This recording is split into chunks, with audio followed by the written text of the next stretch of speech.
రేపే శ్రీరామ నవమి అండి, అనగా 17 ఏప్రిల్ 2024 బుధవారము నాడు వచ్చింది.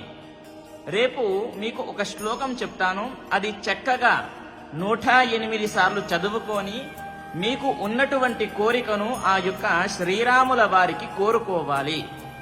చూడండి ఆ శ్లోకము ఏంటి అని అంటే, ఇప్పుడు స్క్రీన్ పైన కనిపిస్తుంది కదా.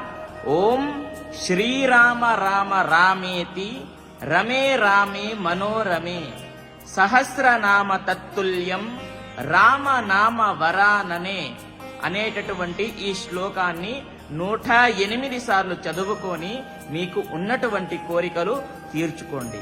ఓకేనా? స్వామి వారిని మనస్ఫూర్తిగా వేడుకోండి. స్తోమతిని బట్టి కోరిక ఉండాలి. మీరు ఏది పడితే అది కోరుకోకూడదు. అది గుర్తుపెట్టుకోండి. ఓకేనా? ప్రతి ఒక్కరికి తెలియజేయండి.